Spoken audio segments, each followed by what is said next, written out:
Pues hoy vamos a informar sobre la salud.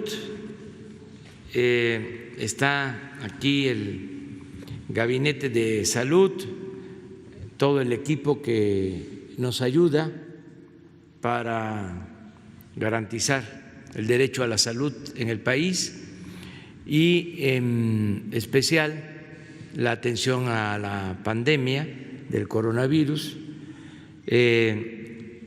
Va a intervenir, va a introducir el doctor Jorge Alcocer y nos va a informar el doctor Hugo López-Gatell sobre cómo vamos en la atención, el combate a la pandemia. Y posteriormente vamos a abrir para las preguntas de ustedes y vamos a contestar todas las preguntas y vamos a tener hoy a las 10 de la mañana un acto en el Campo Marte porque es el primer aniversario de la Guardia Nacional y vamos a estar con los integrantes de la Guardia Nacional. Es su primer aniversario. Vamos también a informar sobre esta nueva corporación que se constituyó, se creó para garantizar la paz y la tranquilidad en el país. Entonces vamos con el doctor Alcocer. Muchas gracias, señor presidente. Me da mucho gusto estar nuevamente aquí con ustedes en el Pulso de la Ciudad del junio 30. Y pues como ya señaló el señor presidente, hoy en el Pulso de la Ciudad pues vamos a dedicar esta comunicación a casi un mes del camino hacia la nueva normalidad, para lo cual el doctor Hugo López-Gatell nos dará el seguimiento de la pandemia, como ya lleva tiempo, tanto a nivel mundial como en nuestro país. Estoy muy convencido de que ustedes forman una parte importante de este camino, lo han hecho, lo siguen haciendo, tienen mucho aguante, porque en la tarde participan muchos de ustedes en las 3 horas que ponen atención. Pero hoy en particular porque son mayoría mujeres y eso habla de su interés y de su compromiso. Entonces, Hugo López-Gatell, por favor.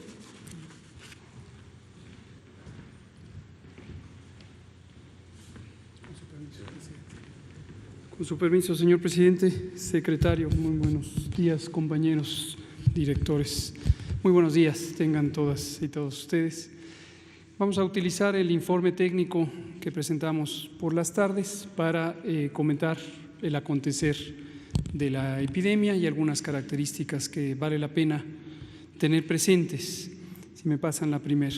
Efectivamente, llevamos 29 días desde que terminó el primer ciclo de las medidas de mitigación comunitarias con la Jornada Nacional de Sana Distancia y entramos a este periodo que designamos nueva normalidad, utilizando una expresión que nos parece importante tener en cuenta en México y que se ha usado también en otros países y que lo que refleja es la idea fundamental de que esta epidemia de COVID-19 va a seguir todavía por algún tiempo en México. Hemos platicado múltiples ocasiones sobre esta idea de la epidemia larga.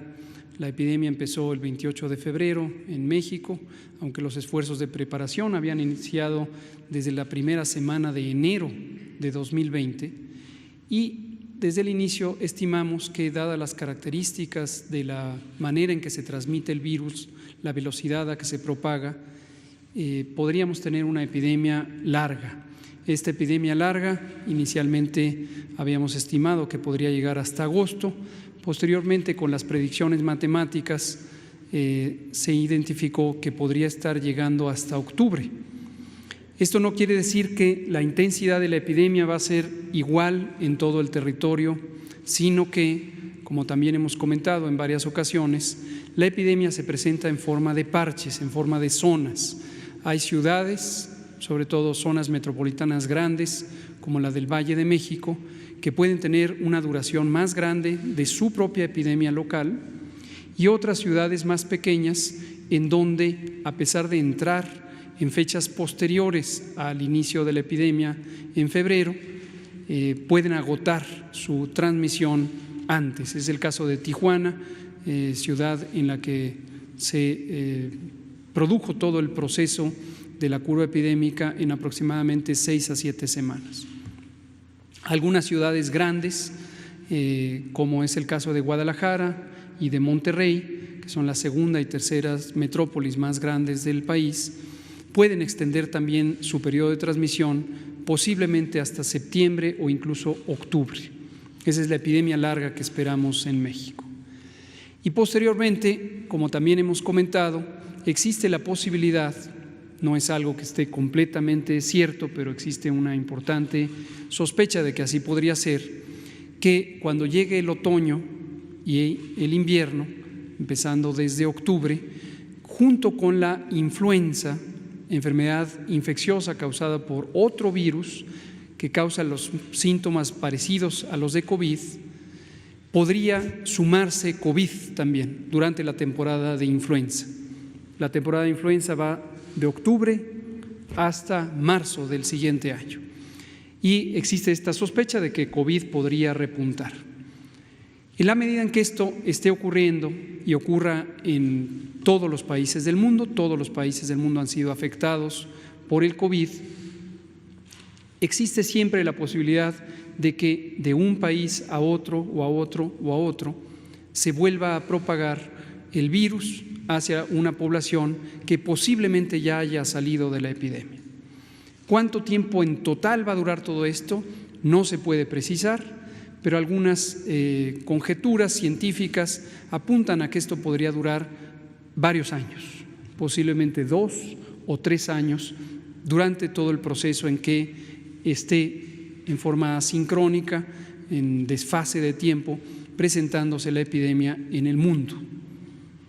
Dada esa realidad, la nueva normalidad lo que implica es vivir en una situación en donde no podemos eliminar un riesgo de manera absoluta, no lo podemos eliminar del planeta, pero sí podemos integrarnos a vivir en sociedad en las actividades que son indispensables para la vida humana en todos los países, haciéndolo de una manera que nos permita disminuir esos riesgos. Y en la disminución de esos riesgos hay cambios de prácticas de vida diaria que nos permiten disminuir la probabilidad de ser contagiadas y contagiados. Algunos de los elementos importantes están en la sana distancia, mantenernos a distancia física unos de otros, específicamente no estar cara a cara a una distancia menor de 2 metros o 1,5 metros máximo. No podemos estar tan cercanos porque la forma de transmisión de este virus es a través de las gotas y gotas pequeñas y aerosoles respiratorios que todos y todas producimos al hablar, al gritar, al cantar, al toser, al estornudar. Esa es una medida muy importante. Y la segunda muy importante es el lavado continuo de manos. Lavarnos las manos preferentemente con agua y jabón.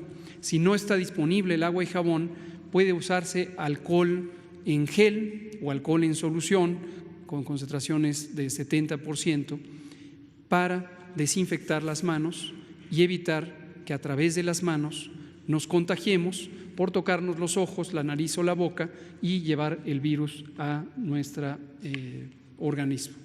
Son las dos medidas muy importantes. Y algunas medidas complementarias que pueden ayudar están en la reorganización de nuestro espacio físico, la distancia en la que nos sentamos en un establecimiento comercial, por ejemplo, de alimentos, la distancia a la que estamos unos de otros en el espacio físico, en un mercado, en un tianguis, en una plaza pública y eventualmente en otras actividades que progresivamente se irán abriendo durante este proceso de nueva normalidad. ¿Durante cuánto tiempo tenemos que estar así? Mucho tiempo. Vamos a tener que tener esta nueva forma, esta nueva normalidad de interactuar con unos y otros para que lo podamos hacer de una manera finalmente natural, que no sea una situación donde sintamos pánico, donde estemos presas de una presión que hasta ahorita se percibe como externa, porque los distintos gobiernos del mundo, desde luego incluido el de México, hemos estado participando en orientar estos esfuerzos de la sociedad o hemos tomado disposiciones administrativas para el cierre temporal de las distintas actividades.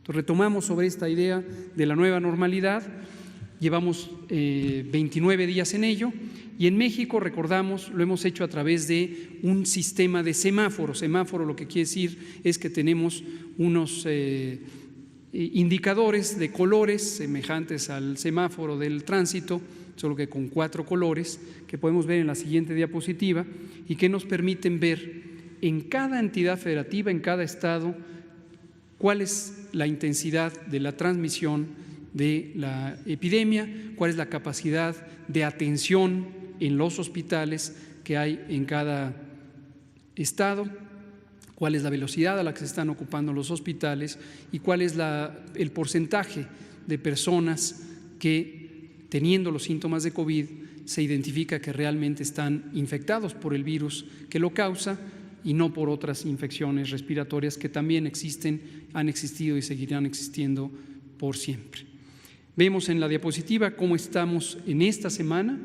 Tenemos 18 estados en anaranjado, esto es el riesgo alto, y 14 que están en el riesgo máximo del que hemos partido, es el riesgo que se había identificado durante la jornada de sana distancia para todo el país. Entonces, los que pasaron ya a anaranjado es porque están teniendo una buena reserva hospitalaria, no perder de vista que logramos expandir la capacidad de atención de un sistema de salud originalmente muy limitado y que sigue siendo muy limitado y tendremos que seguir trabajando y así lo haremos para expandir la posibilidad de que nuestro sistema de salud dé cabida a todas y todos en todos sus padecimientos. Eso va a ser un proceso que vamos a seguir a lo largo de los siguientes años, pero ahorita para atender la epidemia de COVID hicimos una serie de cambios muy intensivos para expandir la capacidad hospitalaria, que fueron designados COVID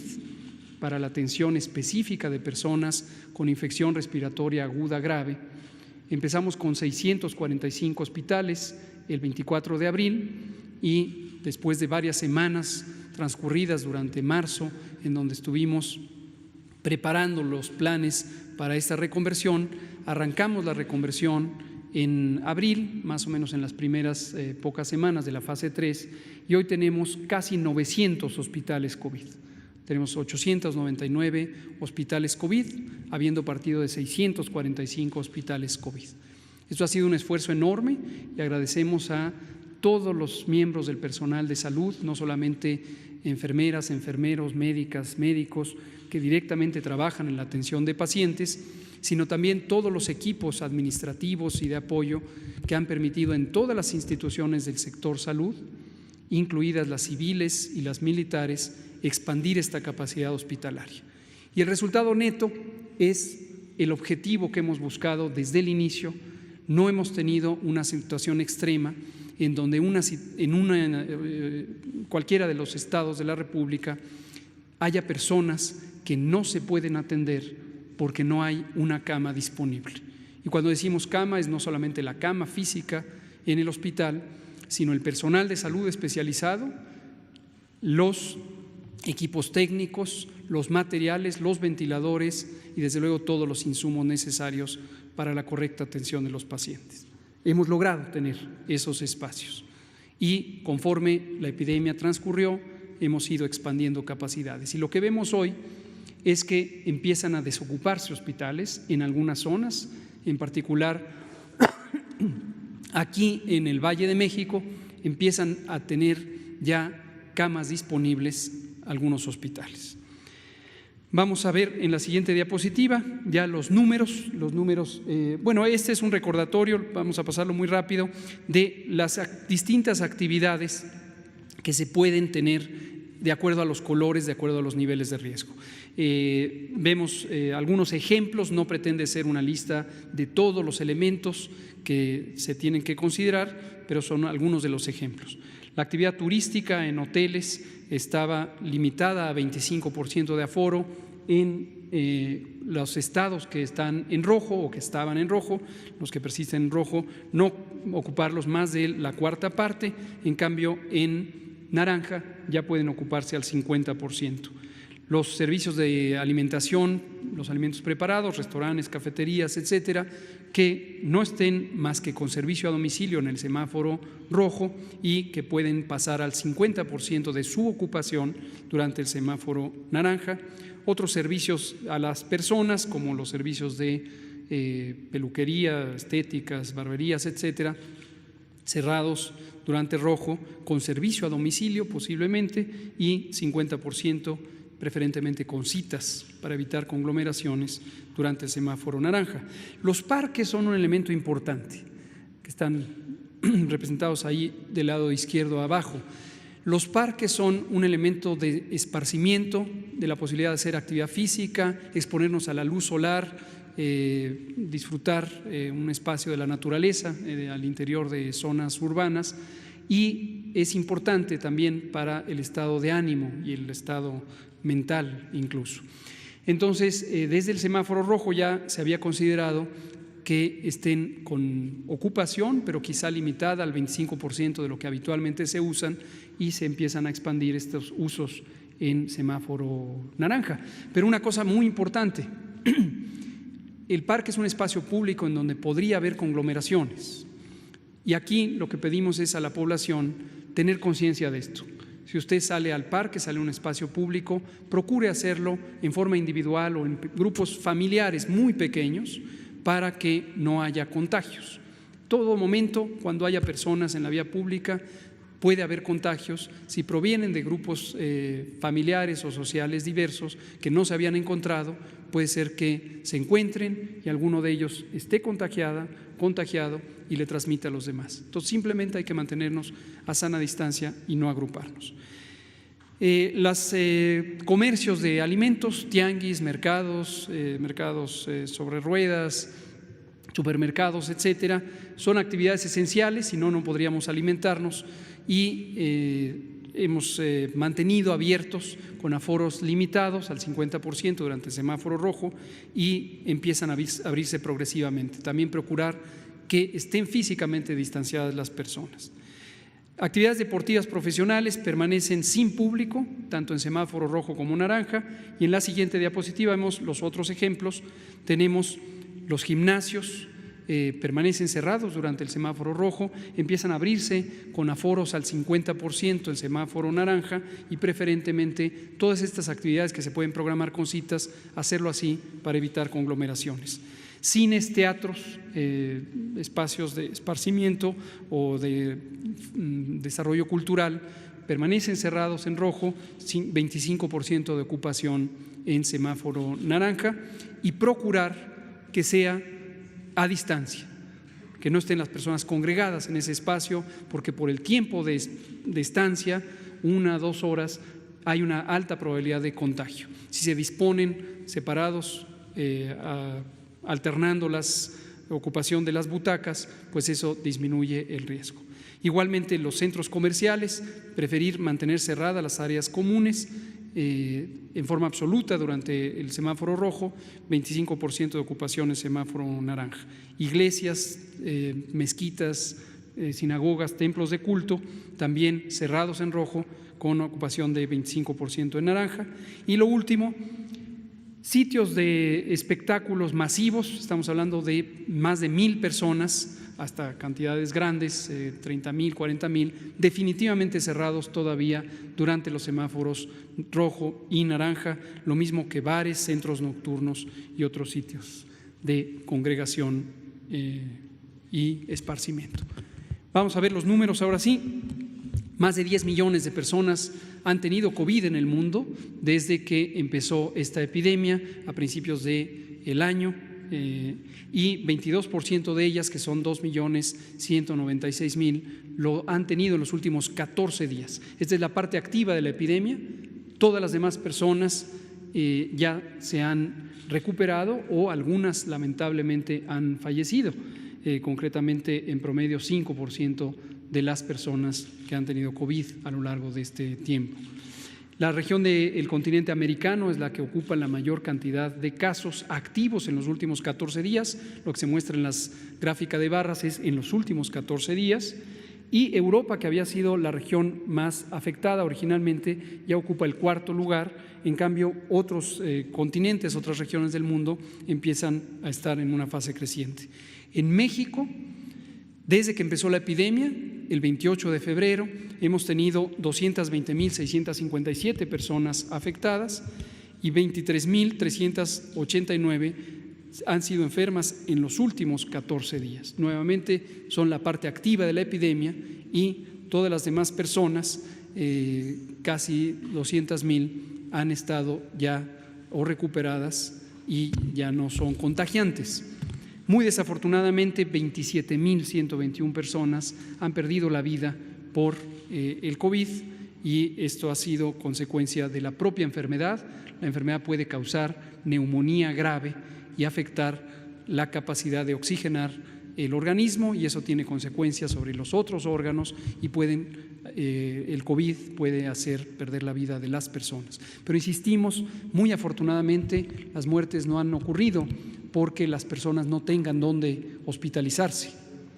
Una preocupación, sin embargo, es que las personas tarden demasiado en llegar a la hospitalización, y pedimos nuevamente tomar en cuenta este mensaje, que cuando empiecen los síntomas de COVID, fiebre, tos, dolor de garganta, dolor de cabeza, enrojecimiento de los ojos, dolor muscular, diarrea a veces, cuando se presenten estas características y se trata de una persona mayor de 60 años que tiene enfermedades crónicas como hipertensión, diabetes, obesidad, tabaquismo u otras causas de inmunosupresión, que acudan lo más pronto posible al hospital, porque cuanto más temprana sea la atención, mayores posibilidades hay de que la enfermedad no cause un daño letal.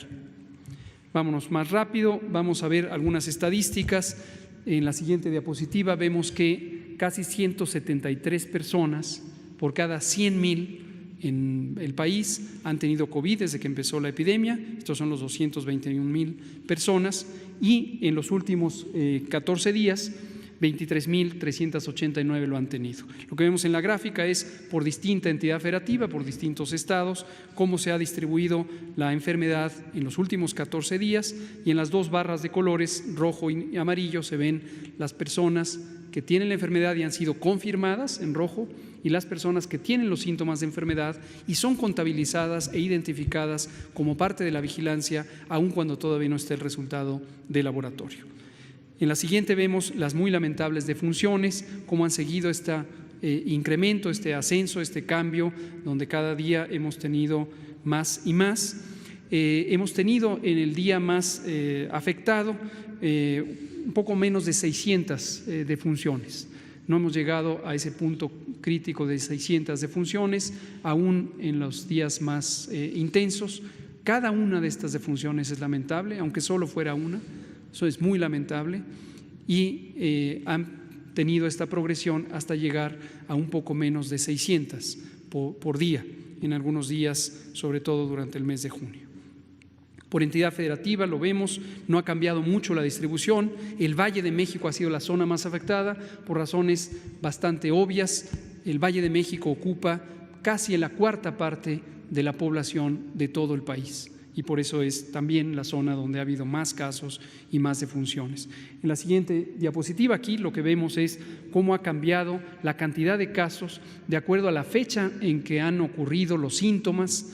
En general, una persona que hoy tiene los síntomas no está inmediatamente en atención. Esto puede tardar un día, 2, 3 o 4 o un poco más días, y reiteramos, muy importante que las personas que tienen alta probabilidad de complicarse, no esperen, que acudan a atención en las unidades de salud que están disponibles y con espacios para ser atendidas.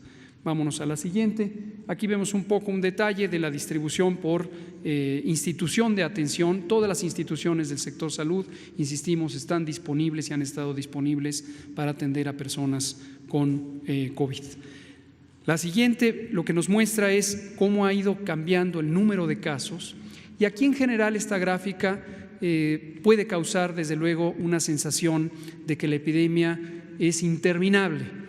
La epidemia ha sido larga, ya lo dijimos una y otra vez. Llevamos 3 meses netos desde el inicio de la epidemia y estamos llegando a un punto de desaceleración. Esto lo mostramos gráficamente el domingo pasado. Empezamos teniendo un cambio en el número diario de casos, que era 30% de lo que teníamos en el día anterior. Los casos de hoy, 30% de los de ayer. Eso cuando empezó la epidemia en el mes de febrero. Después subía 10%, después subía 5% y ahorita está subiendo menos de 2%. ¿Qué quiere decir 2%? Por supuesto es 2% de un número cada vez más grande, y el número absoluto de casos es cada vez más grande. No hay duda alguna que la epidemia en ese sentido ha seguido aumentando. Pero un dato muy importante es que la velocidad a la que lo hace es cada vez menor. Y si hoy tenemos menos de 2%, luego vamos a tener 1%, luego menos de 1%, hasta que vamos a llegar en las próximas pocas semanas a 0 de crecimiento. ¿Eso quiere decir que se acabó la epidemia? No. Eso lo único que quiere decir es que llegamos ya a una parte de la epidemia en donde el resto va a ser que disminuya y disminuya y disminuya. Pero recuerdo a todas y todos lo que también hemos dicho: sí y solo sí logramos mantener esta nueva normalidad con las medidas de reducción del riesgo de contagios. Es muy importante. Si no lo logramos, como sociedad tenemos la posibilidad, y esto ha ocurrido en otros países, de que repunte la epidemia. Por eso es importante no relajar las medidas, empezar a recuperar las actividades públicas. No se pueden detener para siempre porque causan importantes afectaciones a la sociedad. Tenemos que recuperar nuestra vida pública, pero hacerlo de una forma ordenada, cuidadosa, cuidándonos cada uno de nosotros, cuidando a nuestros familiares, cuidando a nuestra comunidad. En la siguiente vemos una muy buena noticia. COVID es una enfermedad que puede causar la muerte, cierto, pero no todas las personas, y lejos está de ser la mayoría de personas, fallecen. La gran mayoría se recuperan, aún las personas que han estado hospitalizadas, que son quienes tienen enfermedad suficientemente grave. Casi el 60%, casi 6 de cada 10 de las personas que han estado hospitalizadas se han recuperado. Esto quiere decir 131.264 personas tuvieron COVID, ya no tienen COVID, ya no contagian de COVID.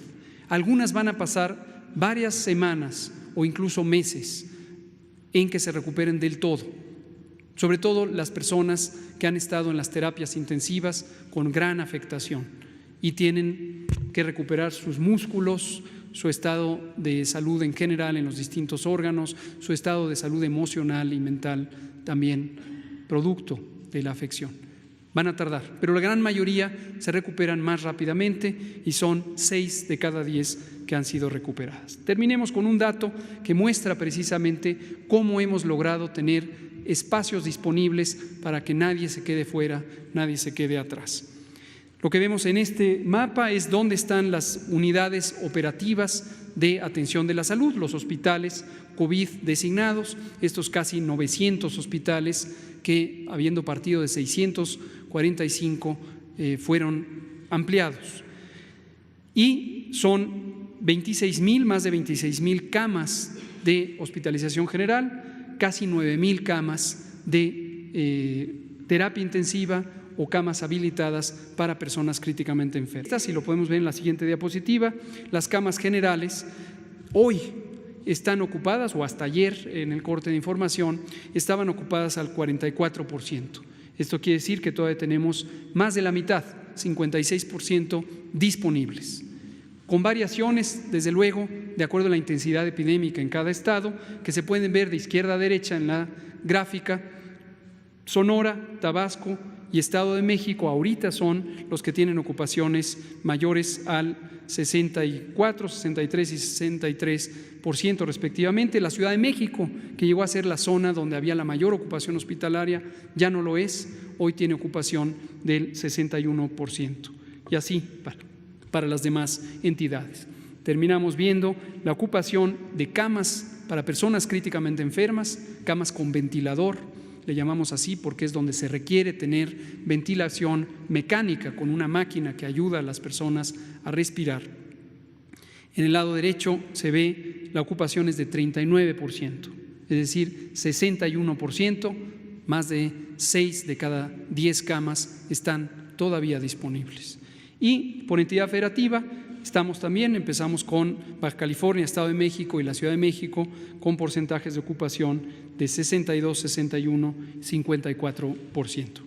En la última imagen vemos, para que se vea gráficamente, cómo subió de estos 645 hospitales el 24 de abril a los de hoy, casi 900, y seguiremos con la reconversión hospitalaria conforme vaya siendo necesario, pero con la claridad de que ahorita vemos señales ya donde la ocupación en algunos sitios ciertamente sigue siendo muy intensa y seguirá siendo un reto asegurar que no haya sobrecupo que pudiera evitar que se atiendan las personas, pero en algunos sitios, concretamente donde ocurre la mitad de la epidemia, ya empiezan a ir hacia abajo.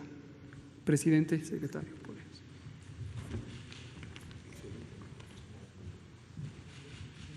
Empezamos. Sí, buenos días, señor presidente. Una pregunta primero para usted y luego para el doctor Gatell. La pregunta para usted es, ayer la Corte admitió la controversia constitucional contra las medidas que restablecen algunas políticas que usted había señalado en materia energética. La pregunta es, ¿qué impacto tiene y qué es lo que va a hacer el gobierno? Y luego también, si en estos contratos no se está investigando por la UIF o por la Fiscalía la posible comisión de delitos. Sí, bueno, sí, en efecto, ayer la Corte le dio entrada a un recurso de las empresas particulares que generan energía eléctrica y que no aceptan las nuevas condiciones que se están estableciendo para defender el interés público.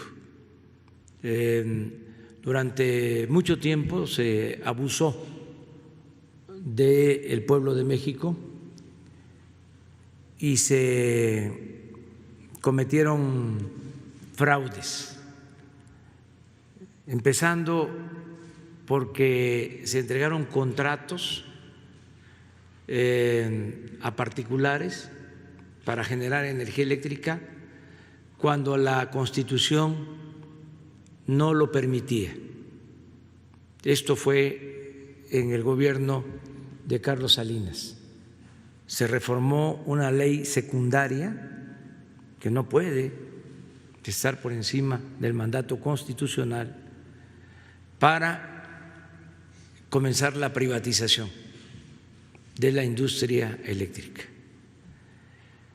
Pero no termina ahí el agravio.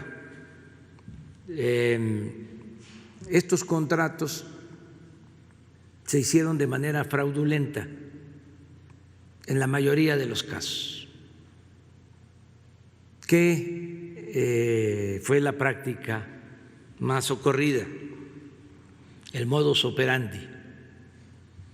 Se ponían de acuerdo los funcionarios con las empresas particulares, se llevaba a cabo una licitación para que la Comisión Federal comprara energía eléctrica a estas empresas particulares. Se entregaba el contrato a una empresa. En el contrato se establecía el pago de una tarifa que la Comisión Federal tenía que pagar, un costo, una tarifa a la empresa particular. Pero inmediatamente después de firmado el contrato, se suscribía otro, ya sin licitación, un acuerdo administrativo con otra tarifa, desde luego más elevada. ¿Esto a qué ha llevado? A que se tenga que comprar energía eléctrica a las empresas particulares a precios elevadísimos, con un subsidio y mediante este procedimiento ilegal. Entonces, vamos a proceder. ¿Es decir, van a interponer las denuncias? Sí, contra los que resulten responsables, porque es un fraude. De que se simuló la entrega de los contratos y se causó un daño a la hacienda pública. ¿Ya tienes estimado el daño directo? Tenemos estimado el daño. ¿De cuánto es más o menos, señor presidente? En su momento vamos a informar porque queremos hablar con las empresas primero, una por una. ¿Todas Al están mismo igual? tiempo he dado la instrucción de que se empiecen a elaborar las denuncias correspondientes. Ese es el fondo del asunto. Entonces, lo he dicho muchas veces, nosotros no somos cómplices, no vamos a encubrir actos de corrupción. Y esto lo digo también porque hay quienes piensan o han aceptado solo la opinión de las empresas, de los particulares, y se cree que estamos nosotros cometiendo una injusticia. Incluso se puso por delante el que se estaba afectando la generación de energía limpia.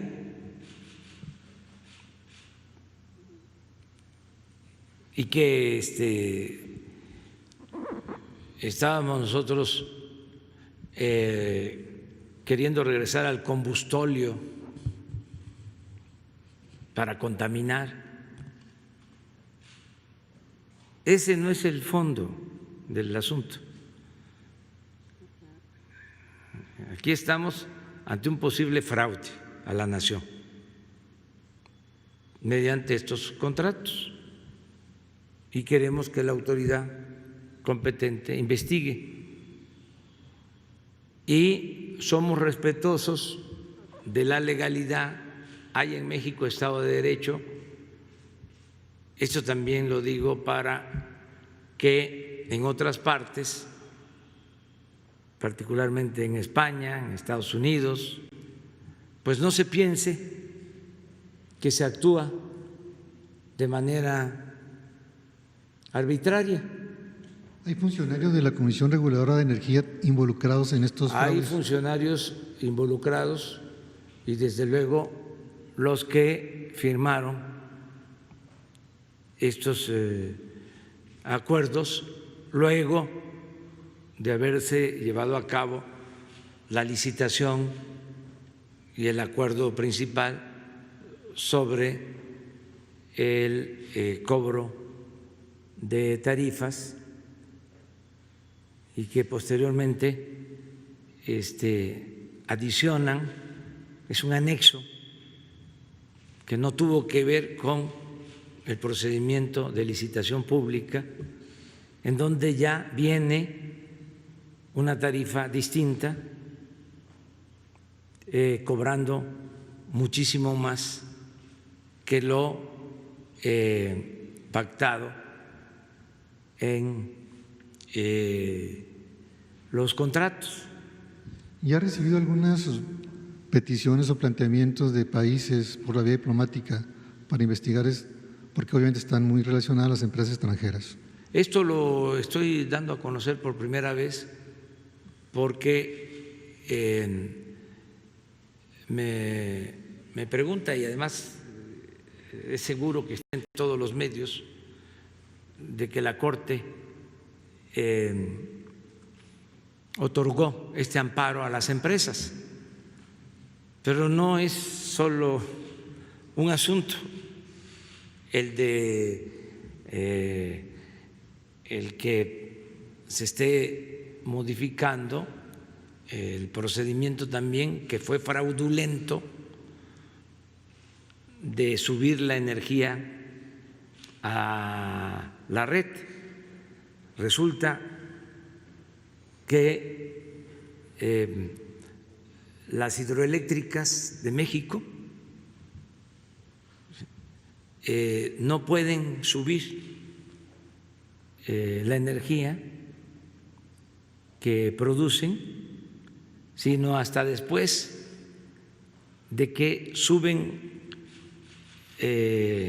la energía a la red nacional, las particulares. Y si todo esto con el argumento de que primero van las particulares porque no contaminan, porque generan energía con gas, con el viento, con el sol, y las hidroeléctricas generan energía con agua, y es la energía más barata y más limpia. Pero resulta que las hidroeléctricas son de la Comisión Federal de Electricidad, son empresas públicas o son plantas públicas.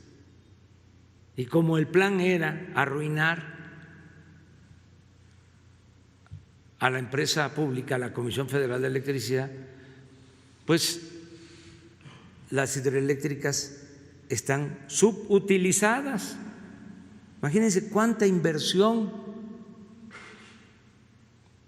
desde hace 50 años o más para crear las grandes presas en el Papaloapan, en el Grijalva, en todos lados, para generar energía y tenerlas paradas, subutilizadas, porque se le da preferencia a las empresas particulares por influyentismo y por corrupción. Entonces, eso es lo que se está modificando. ¿Por qué no van a subir energía las hidroeléctricas? Además, imagínense el daño que han causado con esta política adicional. Por eso se inundó Villahermosa, porque mantienen los vasos de las presas llenos. Hasta hace una semana la presa Peñitas tenía 95% de su capacidad. En épocas de lluvia, ¿qué sucedió cuando se inundó Tabasco, se inundó Villahermosa? Pues estaba así, el vaso lleno, porque no turbinaban, porque no les permitían subir la energía eléctrica. Viene un huracán, llueve bastante y tienen que soltar el agua de la presa e inundan de Tabasco y Villahermosa. Pero eso sigue sucediendo. Hoy en el informe que me da Protección Civil ya me tranquiliza porque esa presa de Peñitas está al 86%. Entonces, ¿por qué no regular eso? Ese es el tema, este es el asunto que está en la Corte. Pero ese es uno. Lo otro es el fraude por el cobro excesivo de la energía eléctrica que se compra a particulares. Por eso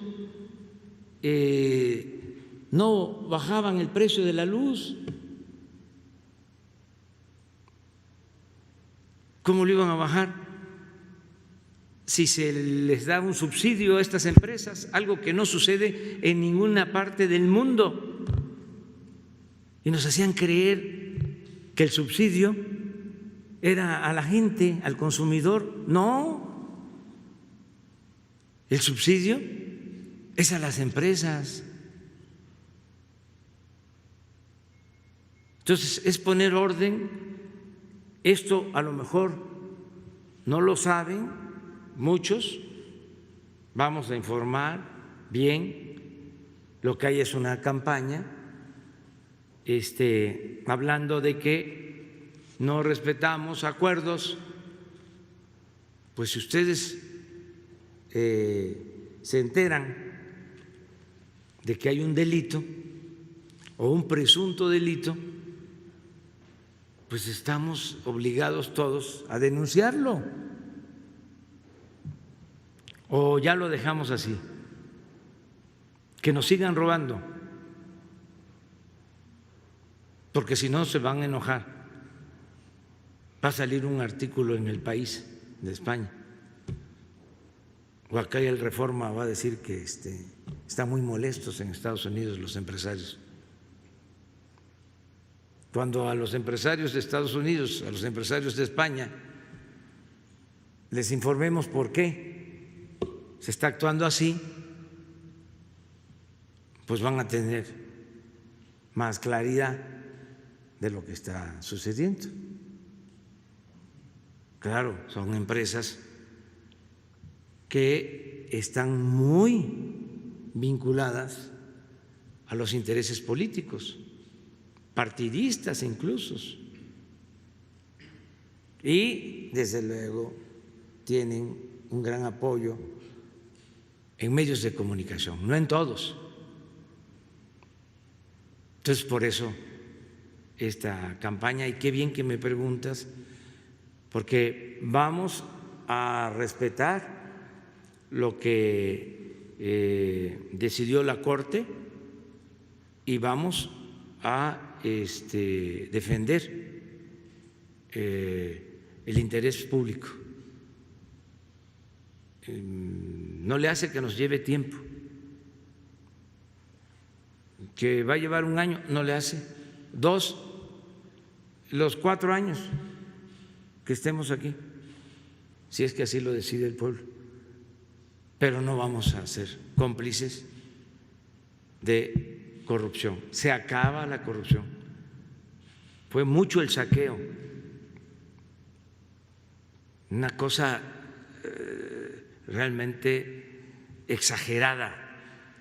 Fíjense, ya llevamos más de 1 año y medio en el gobierno y todavía descubriendo todas estas fechorías, porque esto es relativamente reciente, que nos metimos a ver cómo están los contratos, uno por uno. Luego hay monopolios de empresas y desde luego contubernio entre personajes con mucha influencia en México y empresas extranjeras, toda una confabulación para robar, para afectar la hacienda pública y para bolsear al pueblo, porque todas estas tranzas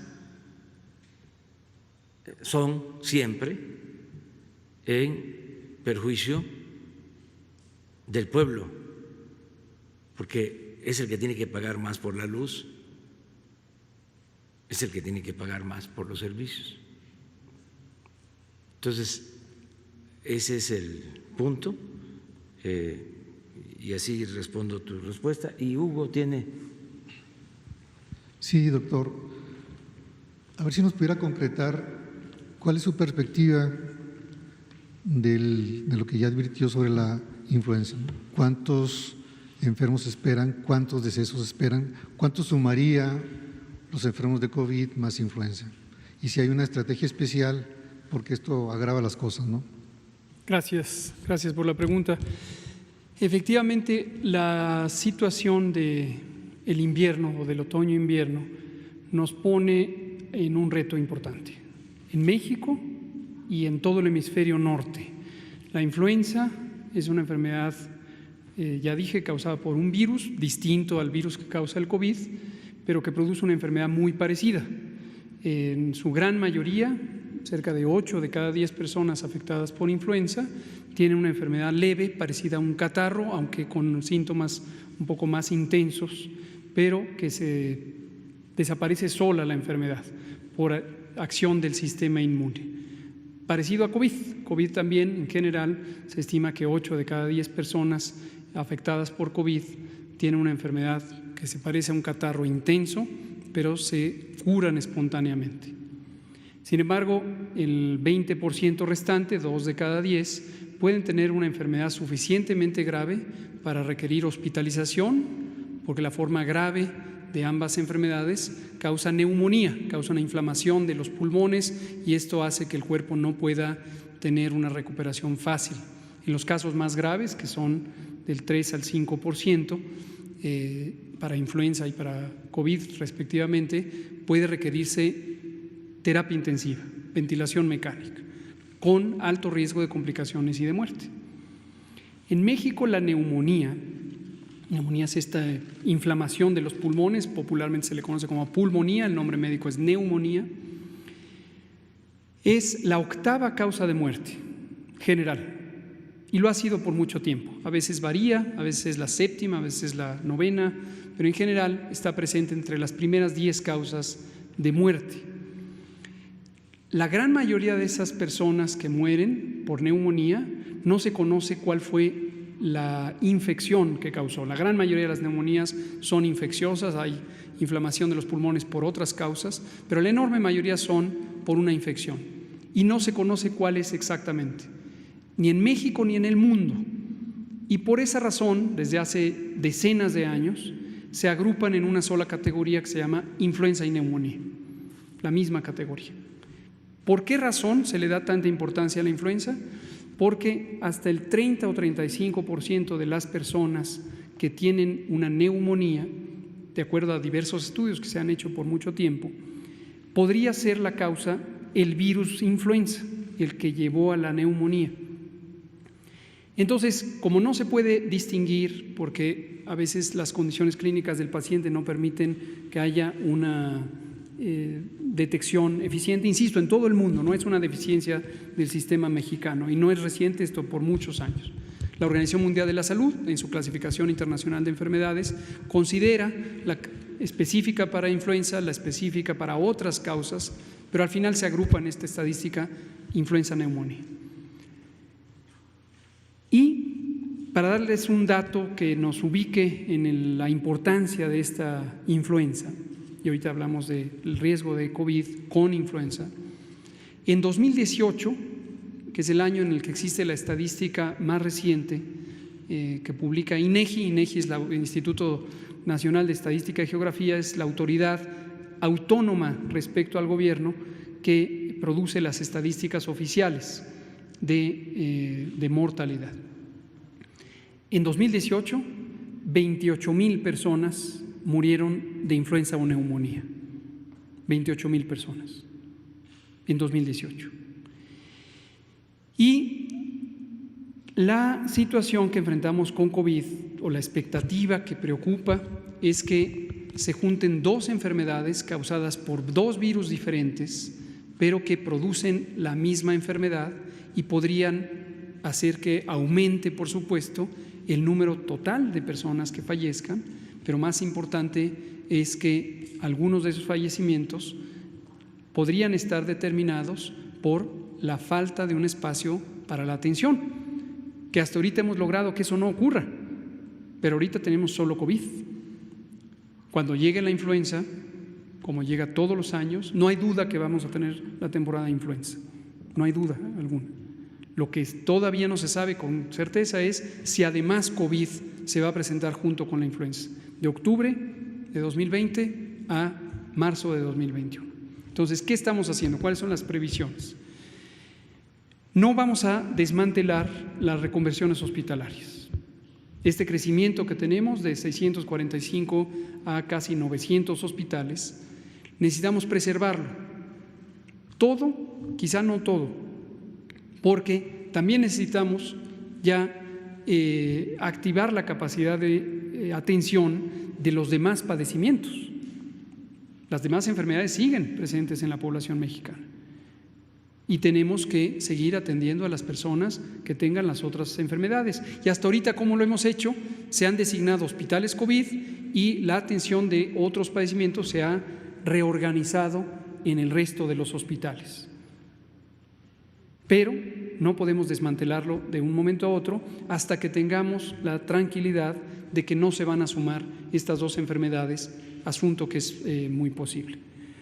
Respecto a las expectativas numéricas, hemos comentado también desde hace tiempo que la manera de detectar los desenlaces fatales, que siempre, insisto, todos y cada uno, aunque fuera solo uno, son muy lamentables, la manera de detectarlos permite identificar a las personas que recibieron atención, que se les pudo hacer una prueba de laboratorio y se confirmaron. Pero también tenemos otros mecanismos que hemos comentado aquí y tenemos una guía técnica desde el 13 de abril que formalmente pone en práctica las recomendaciones de la Organización Mundial de la Salud sobre la clasificación de enfermedades en el llenado de los certificados de defunción.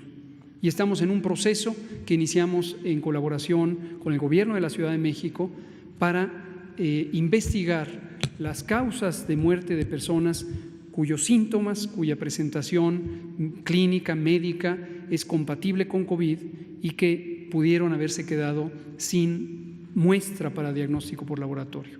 Y esto lo que nos está permitiendo ahora es encontrar cuál es la mortalidad que el COVID ha traído en general, no solamente directamente por la neumonía que causa, sino otros mecanismos posiblemente indirectos que en el mundo entero están también sujetos a investigación.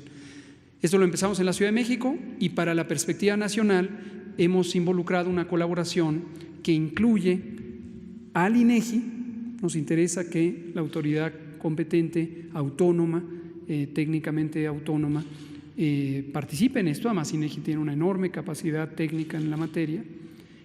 El Registro Nacional de Población, que depende de la Secretaría de Gobernación y coordina los registros civiles, el Instituto Nacional de Salud Pública y también la Organización Panamericana de la Salud.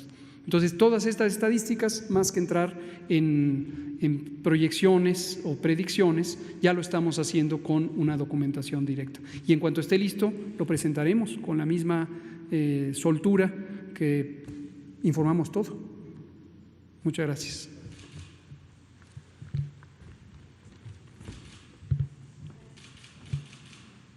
Ya, luego tú, de atrás. Gracias, presidente. Buenos días a todas y a todos. Lisbeth Álvarez, Diario Basta y Grupo Cantón. Presidente, las y los mexicanos lo quieren fuerte y sano.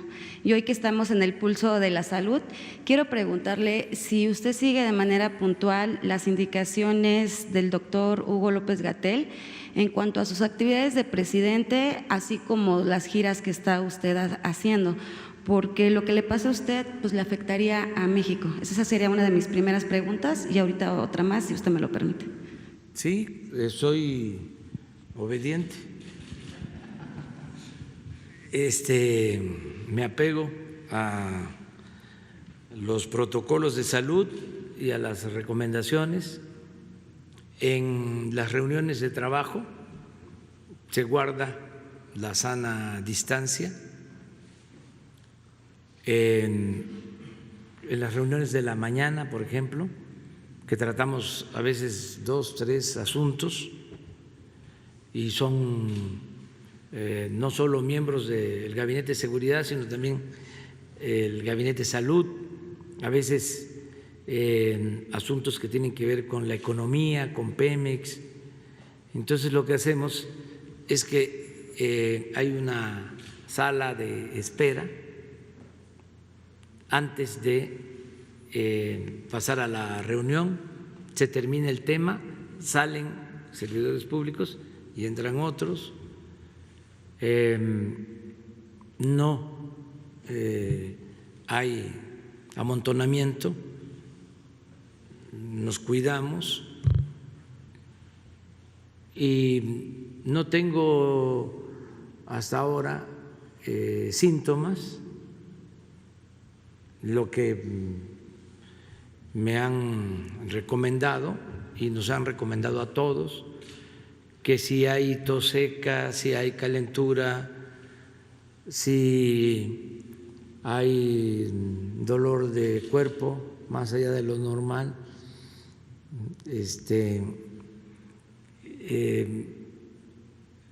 me falta una, es fiebre, ¿sí? Sí, no, ya dije, es calentura, dolor de cuerpo, tos seca. No, esa es nueva. Dolor de garganta. Dolor de cabeza. Dolor de cabeza. Es dolor de las 4 primeras fueron dolor de cabeza, calentura, dolor de cuerpo y tos seca. Y luego le agregaron lo del dolor de garganta. Pero pues no tengo afortunadamente ninguno de esos síntomas. Estoy pendiente si se lleva a cabo el viaje a Estados Unidos. Voy a procurar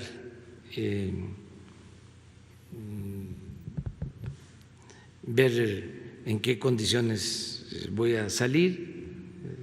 Tengo que ir sano, no solo por mí, sino para no afectar a nadie. Tengo que actuar de manera responsable, pero eso en su momento, ¿no?, lo vamos a ir viendo. Estoy bien, afortunadamente.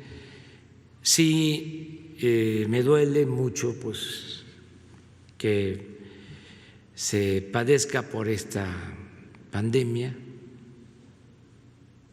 los que han fallecido, sus familiares. Es muy fuerte todo lo que ha venido pasando. Pues conoce uno de amigos, de gente cercana que se infecta, que padece de esta pandemia y tenemos todos que cuidarnos. Yo creo que es importantísimo. Yo hablé de 10 recomendaciones o di a conocer 10 recomendaciones, un decálogo de recomendaciones para enfrentar la nueva realidad, la nueva normalidad, que también puede ser la nueva realidad. Entonces, hemos aprendido a cuidarnos, hemos recibido clases, conferencias magistrales sobre este tema, como nunca. Hay quienes me dicen que ya es tiempo de cambiar la hoja, de darle vuelta a la hoja, que ya no hablemos tanto sobre el tema, pero no, tenemos que continuar porque la información ayuda mucho. Además, evitar el amarillismo. ¿Cómo se combate el amarillismo? La información falsa, pues con argumentos, ¿no? Informando con claridad, de manera profesional. Entonces, por eso Hugo va a continuar durante más tiempo informando y cuidarnos nosotros, todos cuidarnos. Vamos saliendo poco a poco. Anoche no sé si presentaron unas gráficas sobre ya una disminución en hospitalización y en todo. No las presenté, pero sí ya de la Ciudad de México, que ya se ve. Sí. Cambios. Entonces vamos poco a poco, ¿no? Desde luego tenemos que seguir cuidándonos y al mismo tiempo pues empezar a salir para recuperar nuestra libertad y seguir luchando por la vida,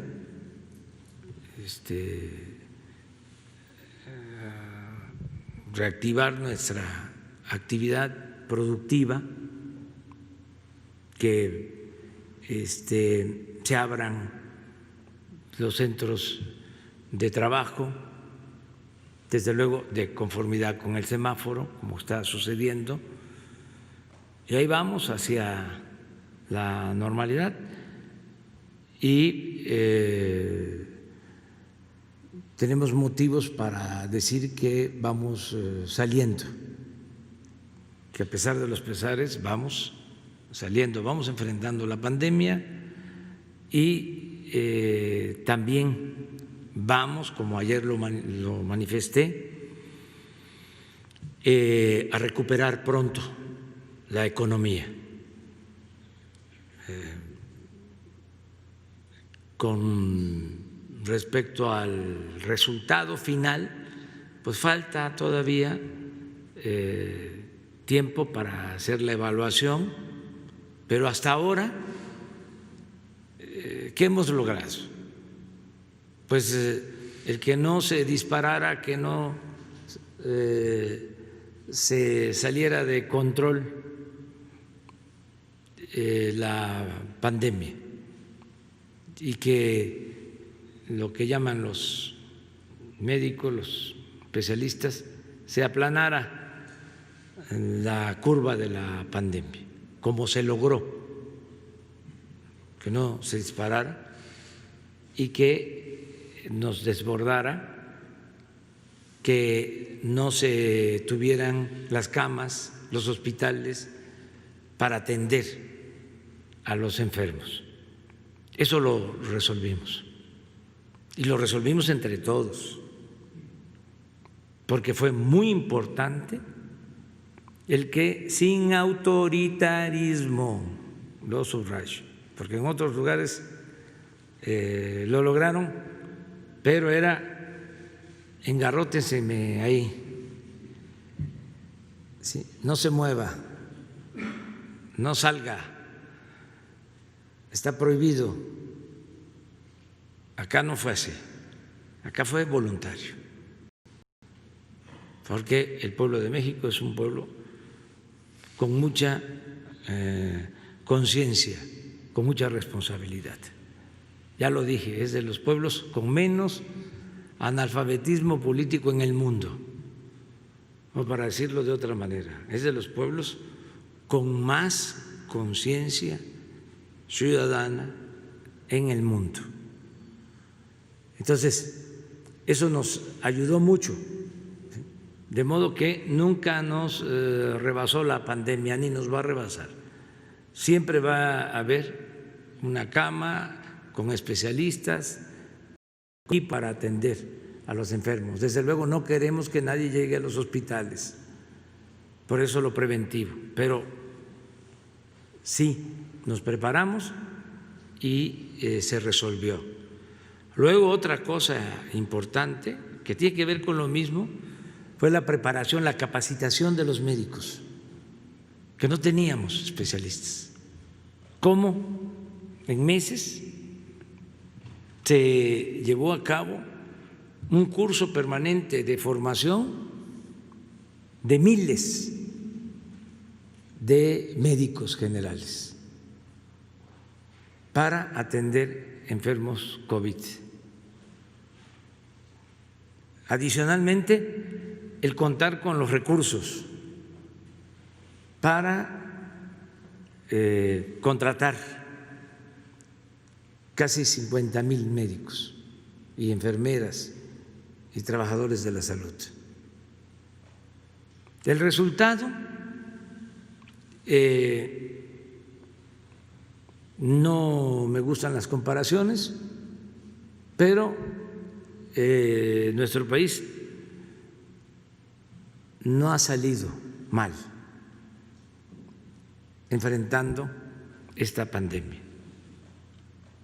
con relación a lo que sucedió en otros países.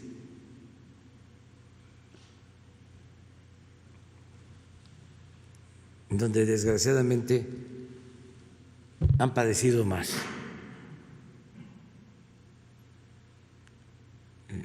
Nosotros hemos salido adelante con el apoyo de la gente y con el apoyo de los médicos, de los especialistas, de los científicos, y también con la colaboración de los sectores privados.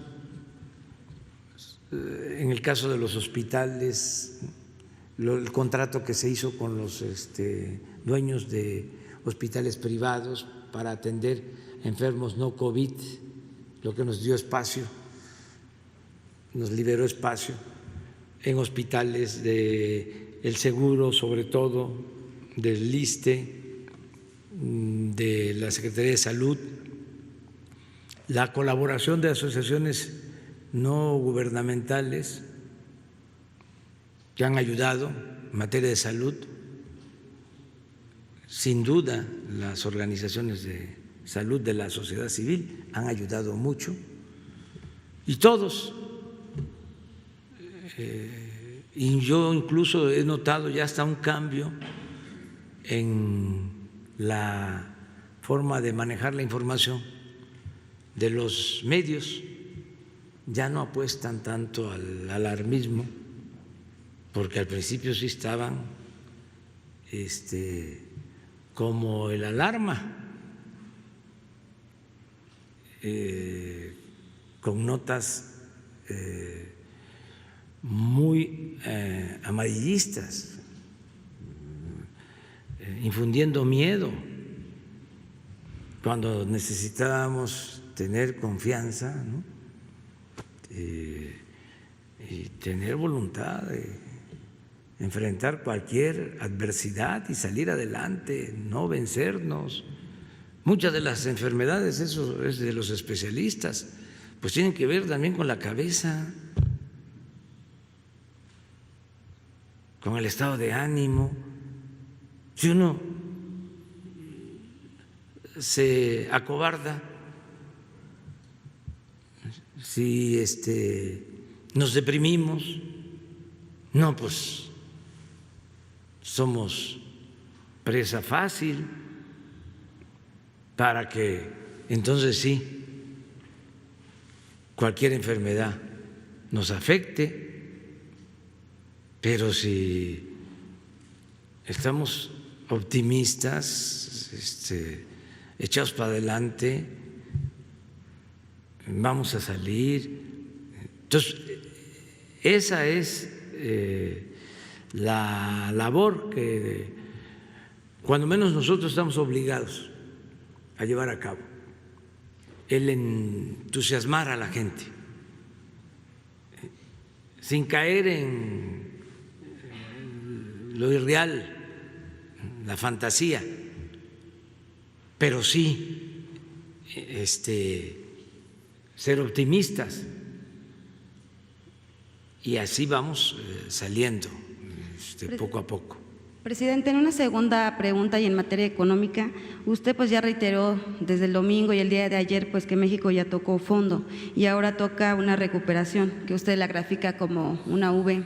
Y en este sentido mi pregunta es, ¿en cuántos meses o años calcula usted que México podría recuperarse de esta caída? Y adelantándome, digo, como el día de ayer ya hasta se adelantaba el mes de septiembre, ¿cree usted que para pues, las próximas fiestas navideñas las familias mexicanas podrían reunirse para festejar y sin tantas angustias económicas? Sí, yo creo que vamos a salir pronto. Ya creo que el peor mes en lo que tiene que ver con la economía fue abril, de acuerdo a nuestros indicadores, sobre todo por desempleo. Repito, en abril se perdieron 555,000 empleos de trabajadores inscritos en el Seguro Social. Ya mayo fue menor, fueron 345,000. Y en junio no vamos a llegar a 100,000 empleos perdidos. Entonces considero que julio, si no crecemos, se va a mantener. Y a partir de ahí vamos a generar más empleos. Ese es un indicador. También me alienta mucho el conocer que a pesar de la crisis, en el peor mes, abril, las remesas prácticamente fueron las mismas de abril del año pasado, en dólares, con una diferencia, con un dólar más caro, pero fue lo mismo. Y ya mayo, de acuerdo a la información que tengo, va a ser mayor el volumen de remesas que mayo del año pasado. Y junio, lo mismo. Entonces, esto alienta. Además, viene, repito, lo del tratado. Ya mañana entra en vigor el tratado. Mañana vamos a hablar sobre eso. Aquí lo vamos a dedicar a informar sobre la entrada en vigor del tratado. Va a estar el consejero jurídico de la presidencia, Julio Scherer, y va a estar la secretaria de Economía y va a estar también el secretario de Relaciones Exteriores mañana para hablar del tratado. Esto, sin duda, nos va a significar inversión foránea, inversión extranjera, empleos, más comercio con Estados Unidos. Ayer les mencionaba de que los países de Europa, los más fuertes, destinaron para enfrentar la crisis en su esquema de apoyar sobre todo a las empresas, en promedio el 5% del Producto Interno Nacional de cada país, en promedio. Estados Unidos destinó el 13%. Estamos hablando de más de 3 billones de dólares. Entonces, por vecindad, además por nuestra relación, esa derrama económica, ¿sí?, nos ayuda. Eso explica el por qué no se nos caen las remesas, entre otras cosas. Entonces, por eso estoy optimista. Por eso creo que pronto vamos a salir adelante. Además, todo lo que estamos haciendo de apoyar abajo como nunca para fortalecer la capacidad de compra de la gente humilde, de la gente pobre, apoyando de abajo hacia arriba. Les hablaba yo de cuánto destinan los países ricos para la crisis y les decía de cómo ellos todavía siguen con el método de apoyar arriba para que baje, y nosotros no. Ya no creemos en la teoría del goteo, de que si llueve fuerte arriba, gotea abajo. No, porque se va quedando, no es permeable la riqueza y no llega abajo. Entonces, por eso lo nuevo, lo mexicano, lo que estamos aportando en el nuevo modelo económico es la atención directa de abajo hacia arriba. Eso no lo contempla el modelo neoliberal.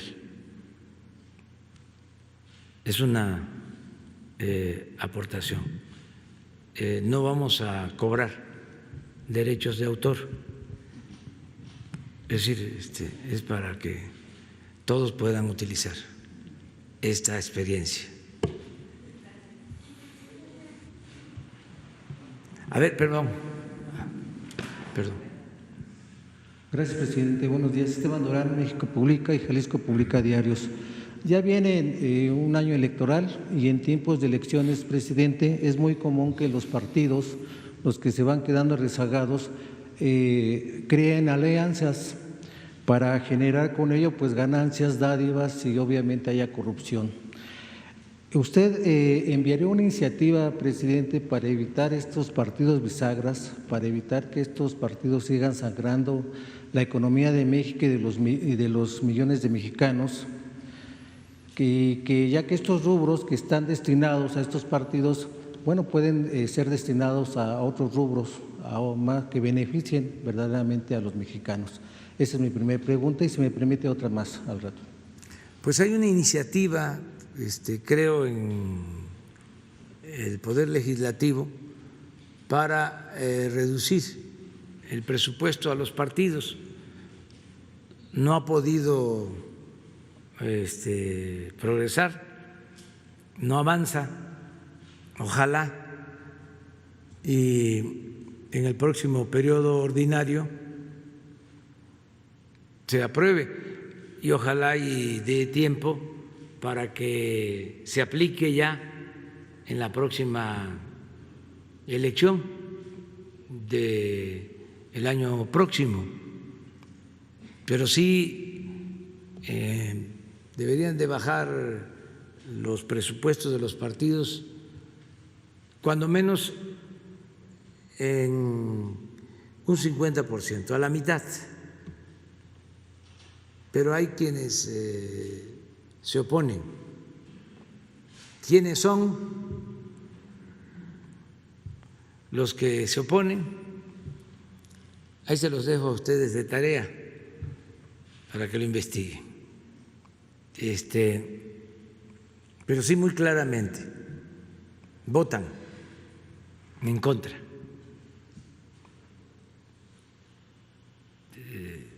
Pero hay que seguir insistiendo para reducir el gasto de campañas y aunque se enojen los del INE, además que no pierdan el sentido del humor, también que bajen sus gastos. Cuesta mucho hacer elecciones, gastan bastante. Entonces ya el país no está en la misma circunstancia de antes. Ya las cosas han cambiado. Ahora lo que debe prevalecer es la honestidad y la austeridad republicana. Entonces ellos deben de entender que ya no es lo mismo. Pero tiene que ser una iniciativa propia, porque la austeridad no es un asunto, repito, administrativo, es un asunto de principios. ¿Por qué tantos ayudantes? ¿Por qué tantos auxiliares? Es que antes, hasta para que les abrieran la puerta del carro, para cargarles el portafolio, para todo, una caterva de ayudantes, de achichincles, pues. Ya eso ya no, se ve mal. Ya no corresponde a esta nueva realidad. Antes era normal, eso que hablábamos ayer, viaje del presidente y el avión lleno.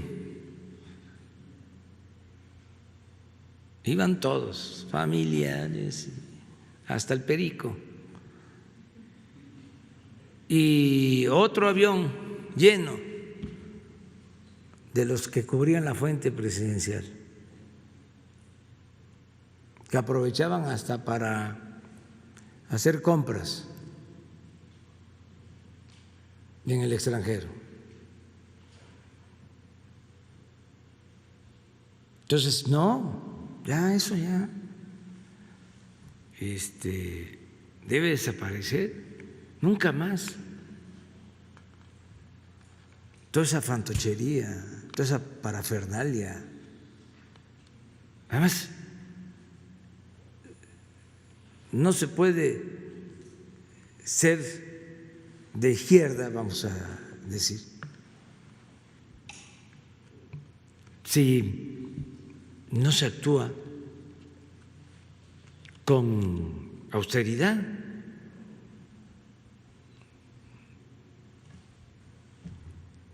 No es de izquierda el que no es honesto, y no es de izquierda el que no es austero, el que derrocha. Y desde luego el que tiene recursos económicos pues puede hacerlo, pero el que es servidor público no debe derrochar, debe actuar con austeridad. Sí. Presidente, hay inquietud entre el sector empresarial. Dado las cifras que ha dado el doctor Gatell, hay zozobra y esto podría ocasionar una fuga de capitales, según lo que se ha mencionado en el sector privado. De ser así, usted en su visita a Estados Unidos con Donald Trump aprovecharía para tomar este apoyo que Estados Unidos está dando de 50,000 millones de pesos. De esta manera, bueno, pues habría ya una estabilidad económica, ya estaría más tranquilo el país. ¿Usted estaría dispuesto a aprovechar este préstamo que Estados Unidos está otorgando? Y por otro lado, ya finalmente, ¿ya tuvo usted contacto telefónico con Joe Biden, el aspirante demócrata a Estados Unidos, a la presidencia de Estados Unidos? ¿Y habría la posibilidad de reunirse con él en su visita a Estados Unidos? Gracias. Bueno, nosotros no necesitamos créditos. Tenemos finanzas públicas sanas. Esa es una diferencia con lo que pasaba anteriormente, cuando la crisis que enfrentó el presidente Zedillo, hubo un rescate de Estados Unidos, nos pusieron a disposición 20,000 millones de dólares, tuvimos que dejar hipotecado el petróleo. Eso no sucede ahora, no tenemos esa necesidad. Entonces, no voy a eso, no voy a solicitar crédito, voy a participar, atestiguar el inicio del tratado que considero nos va a ayudar mucho a los tres países, a las tres naciones y a los tres pueblos, a Canadá, a Estados Unidos y a México. A eso voy, básicamente. Por eso no puedo hablar, o no sería correcto, adecuado hablar con candidatos, porque es una visita de trabajo. Voy a entrevistarme con el presidente de Estados Unidos y si lo decide, estaría también el primer ministro de Canadá. Pero eso ellos van a resolverlo. Mañana ya nosotros vamos a informarles sobre la agenda.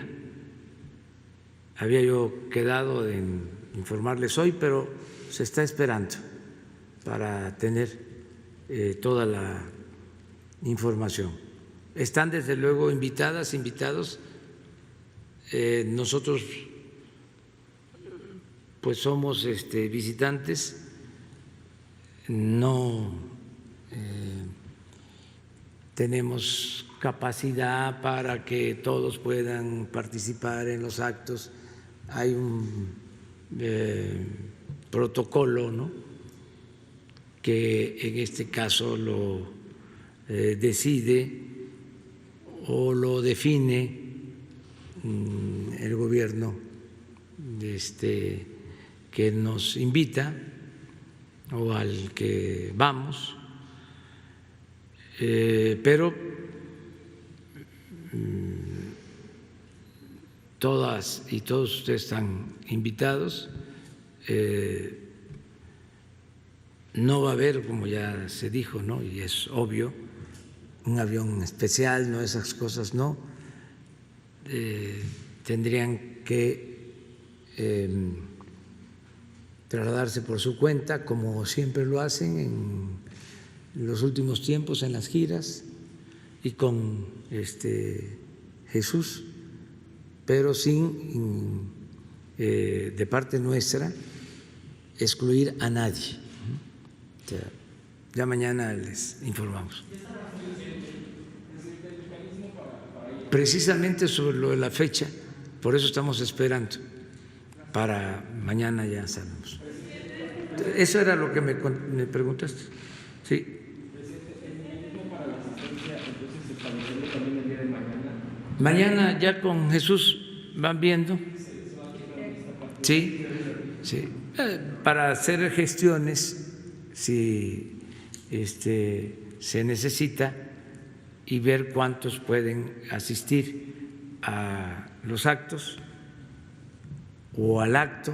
No sabemos todavía cómo va a estar la gente. Sí, eso lo ven. Don Jesús.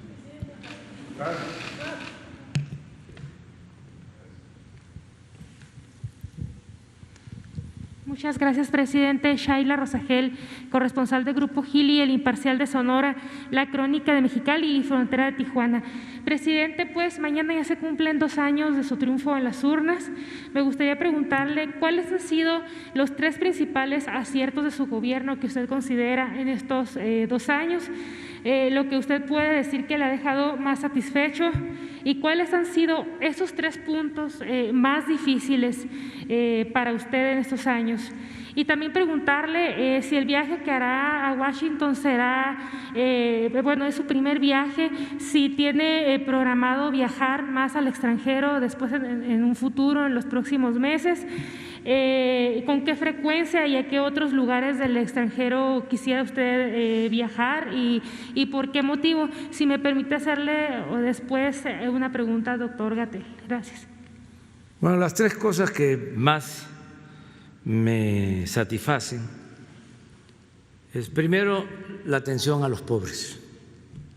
Eso me fortalece mucho en lo interno, en lo espiritual. Segundo, el combate a la corrupción. Eso también es importantísimo, porque estoy convencido de que se trata de la peste, hablando en términos de epidemias, que más, la peste más funesta que ha afectado a México. Entonces me siento muy orgulloso de estar encabezando una lucha frontal contra la corrupción. El que tengamos como objetivo desterrar la corrupción de México. Y lo tercero que me satisface es que no hemos reprimido al pueblo,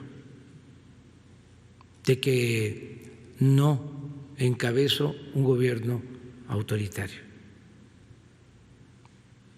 que no hemos participado en violaciones de derechos humanos, que no han habido masacres, que no se ha utilizado al ejército, ni a la marina, ni a los cuerpos de seguridad para reprimir a los mexicanos. Añadiría también que me pediste 3, pero yo agrego una más, que me place mucho el que, a pesar de ser el presidente más atacado de los últimos 100 años, la respuesta sea la libertad y no la censura. Eso también me satisface, me llena de orgullo.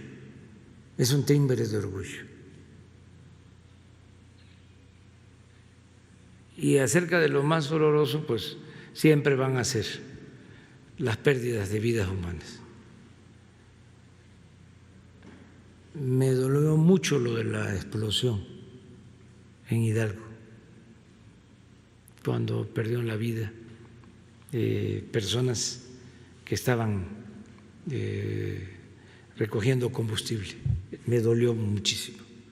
Y todo lo que tiene que ver con la pérdida de las vidas humanas es lo que más duele, ¿sí? Es lo que más preocupa y es lo que también más nos ocupa. En eso estamos, tratando de conseguir la paz, la tranquilidad para todos. Eso es lo que te contesto. ¿Qué más? Bueno, le pedí tres puntos también difíciles. ¿Usted agregaría la inseguridad, por ejemplo, la violencia, o qué otros puntos agregaría? Ya dije, la pérdida de vidas humanas. Pues estas adversidades que enfrentamos, por ejemplo, la pandemia, ¿sí? Que pues, en una de mis intervenciones, cuando llega la pandemia, digo de manera sincera, también que íbamos, porque el peso se estaba fortaleciendo, estábamos sentando las bases para el crecimiento de la economía, aumento del salario mínimo como nunca, y entonces viene la pandemia y nos afecta, ¿sí? Sin duda. Son de las cosas que estamos enfrentando. Que otra cosa, pues básicamente eso. Soy optimista y creo que vamos a salir bien. O sea, lo más importante de todo, lo más importante es que no hemos dejado de pensar y en actuar en favor de la transformación. O sea, porque con todo lo que ha sucedido, y también con los cuestionamientos de opositores, que dicho sea de paso, se han portado bien, porque no ha pasado a mayores, ¿no? La oposición no es una oposición dañina. Eso de que protesten en carro y que piten pi, pi, pi, pi, pi, pi, pi, pues, tienen todo el derecho, además no pasa nada. Si acaso, cuando hay violencia, ¿no? Los jóvenes que tiran las bombas Molotov, que destruyen comercio, o sea, esas cosas. ¿Sí? Pero en general, hasta los adversarios que tenemos en la prensa conservadora, que insultan, pues también no pasa de ahí. Y yo creo que todo eso tiene un efecto de boomerang, o sea, se les revierte, o sea, porque la gente no quiere eso, no quiere el insulto y quiere la transformación por la vía pacífica. Entonces vamos vamos bien. Le preguntaba también, presidente, sobre este viaje a Washington, es su primer viaje al extranjero, si usted tiene planeado en los próximos meses realizar otros viajes al extranjero y a qué lugares del mundo sería y por qué motivo. Si salgo, tengo el compromiso de ir a China, pero voy a esperar, porque es un viaje más largo y la verdad no me gusta viajar mucho al extranjero. Siempre he pensado que la mejor política exterior es la interior, que si hacemos bien las cosas en el país, nos van a respetar siempre afuera, que no podemos ser candil de la calle y oscuridad de la casa. Entonces, ahora voy a Estados Unidos porque lo amerita el tratado, la entrada en vigor del tratado, porque es muy oportuno. Así como dicen de que por qué si faltan 4 o 5 meses para la elección voy, sí, estoy consciente, pero no voy yo a hacer política partidista. Es una reunión de trabajo. Y así como dicen 4 o 5 meses para la elección, así también yo les digo, está iniciando el tratado. ¿Sí? Y política, entre otras cosas, es tiempo. Este es el momento para fortalecer nuestra relación económica comercial con Estados Unidos y con Canadá, por los reacomodos que se están dando en el mundo, en lo económico, en lo financiero y en lo comercial. Y nosotros, por geopolítica, tenemos que buscar relaciones de amistad y de cooperación con Canadá y con Estados Unidos. Y no olvidemos, hay 34 millones de mexicanos en Estados Unidos. Entonces, hay una relación, fuimos hasta hace poco, hasta antes de la pandemia, y todavía no sé en qué situación quedamos, el principal socio comercial de Estados Unidos. A nosotros nos importa mucho el que se invierta en México, que vengan empresas, que se generen empleos y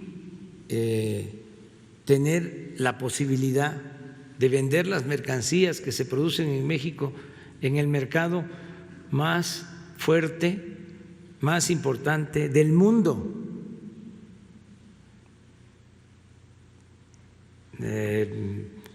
Desde luego que ya este tratado lleva tiempo, pero ahora tiene componentes importantes, buenos. Un componente importantísimo es que ya se incluye lo laboral, el que se proteja a los trabajadores, el que haya democracia sindical, y esto tiene que ver con mejores condiciones salariales y con mejores condiciones laborales, con más prestaciones para los trabajadores en México. Eso antes no se consideraba, ahora sí.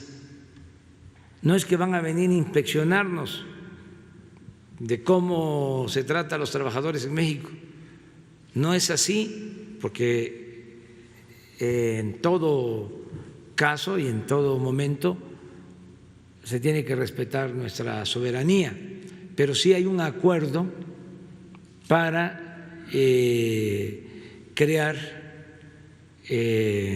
comisiones de los 3 países para que no se violen los derechos laborales en ninguno de los países, no solo en México. Entonces, esto es algo nuevo.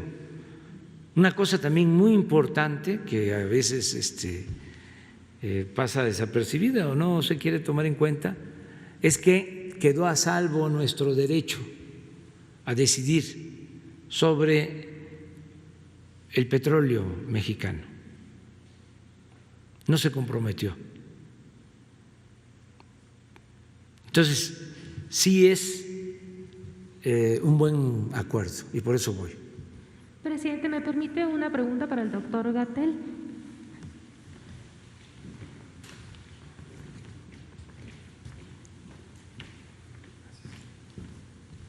Buenos días, doctor Gatell. Doctor Gatell, mi pregunta es, en este momento, ¿cuáles son los estados que tienen la situación más crítica por COVID en el país y por qué? O sea, ¿cuáles son esos estados que ustedes están detectando más críticos? ¿Y qué está haciendo desde la Secretaría de Salud Federal en estas entidades para apoyar en el control de la pandemia?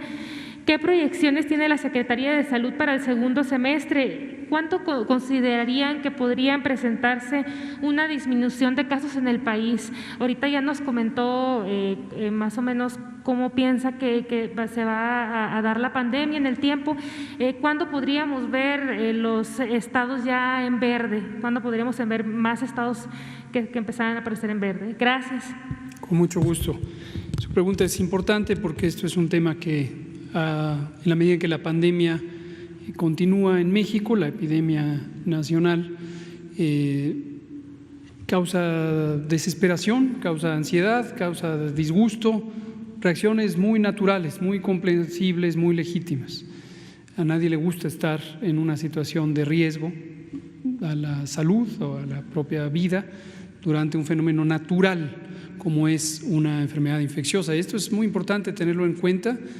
La epidemia de COVID y cualquier otra epidemia es un fenómeno natural, no es la última epidemia que vamos a vivir ni en México ni en el mundo. Hay fenómenos naturales que son inevitables, igual que lo son los terremotos, igual que lo son los huracanes, igual que lo son la actividad volcánica. Las epidemias también son un fenómeno natural y los seres humanos, las sociedades, lo que podemos hacer es prepararnos apropiadamente para enfrentarlo, teniendo conciencia de cuáles son los peligros, cuáles son los riesgos, cuáles son los mecanismos de daño. En este caso concreto, estamos hablando, como lo hemos dicho mucho, pero es muy importante que siga quedando claro, es una enfermedad infecciosa que se transmite por vía respiratoria. En la medida en que tengamos estas medidas que hemos mencionado, la sana distancia, el lavado de manos, el proteger el estornudo, el mantenernos en casa cuando tenemos síntomas, vamos a lograr reducir la probabilidad de daño. Acudir tempranamente a los hospitales en el caso de las personas mayores de 60 años o que tienen enfermedades crónicas. Pero es un fenómeno natural. ¿Qué expectativas tenemos de este fenómeno natural en el caso de México? Que la epidemia va a continuar, que estamos entrando ya a la fase final de la desaceleración, es decir, todavía los casos de hoy van a ser posiblemente iguales o un poco mayores a los de ayer y progresivamente en las próximas pocas semanas, no se puede precisar una exactamente, esto entre paréntesis también a algunas personas les ha causado gran ansiedad la expectativa de que se sepa qué día, casi a qué hora se va a llegar al punto máximo, al famoso pico o acmé de la curva y en qué momento va a empezar a descender. Así no funciona esto, con estos fenómenos naturales lo que se tienen son algunas predicciones, las matemáticas, la epidemiología matemática nos da herramientas muy útiles, pero en estos fenómenos hay incertidumbre. Uno tiene aproximaciones que permiten identificar en términos generales las cosas, pero hay incertidumbre, no se puede precisar con ese grado de puntualidad. Ciertamente hemos dicho también desde hace meses que en el punto medio se encontraría entre la segunda quincena de junio, estamos en ella, y la primera quincena de julio. Esto es en parte el margen de incertidumbre, pero en parte la duración del fenómeno, donde empiezan a hacerse tan lentos los crecimientos de casos que hablamos del punto de estabilidad arriba, es decir, del pico, de la cumbre, de la cresta, de la zona de máxima intensidad, a punto de llegar al descenso. Pero siempre, reitero, sí y solo sí mantenemos las medidas que nos ayuden a reducir los contagios. Posteriormente empezará a descender, todavía con muchos casos en la segunda quincena de julio, durante agosto, durante septiembre, y progresivamente empezará a descender posiblemente para llegar a octubre, en donde las últimas epidemias serán las epidemias locales de Jalisco y de Monterrey. ¿Cuál es el estado actual de la epidemia? La epidemia se comporta en parches. Los países geográficamente extensos no tienen una sola epidemia, en realidad tienen múltiples epidemias que en su conjunto pueden componer una curva epidémica general, porque se pueden sumar los casos y presentar gráficamente, pero en realidad la velocidad a que ocurren los contagios es particular de cada región, y hay muchísimas razones para que varíe esta velocidad. Por ejemplo, en la Ciudad de México vemos ya que ha iniciado desde hace al menos 7 días, un poco más de 7 días, el descenso de la ocupación hospitalaria.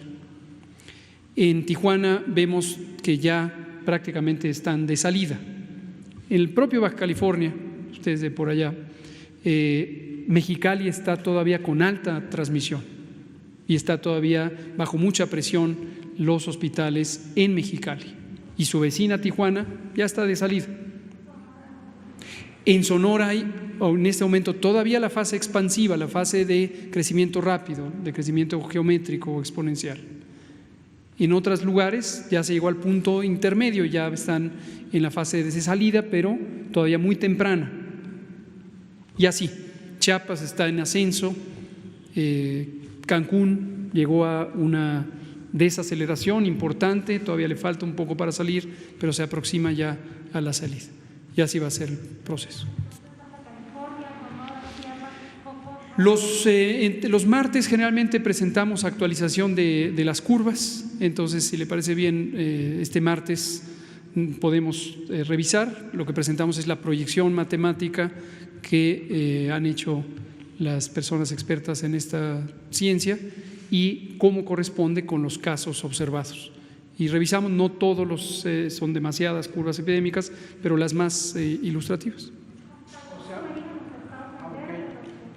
Sobre los estados en verde, yo sugiero, aunque desde luego es una aspiración natural, todos la tenemos, ya quisiéramos terminar con esto, no empecemos a anticipar vísperas. Falta.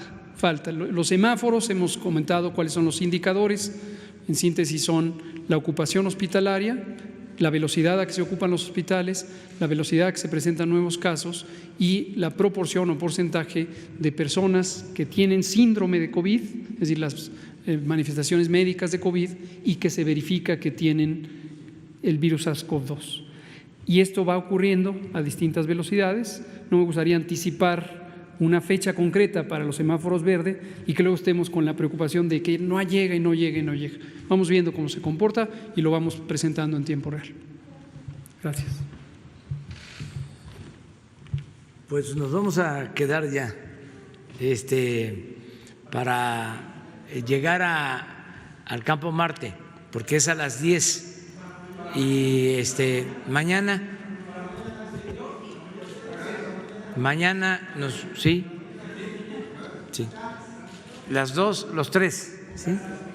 Por favor, 4, 5, 6. Nos vemos mañana.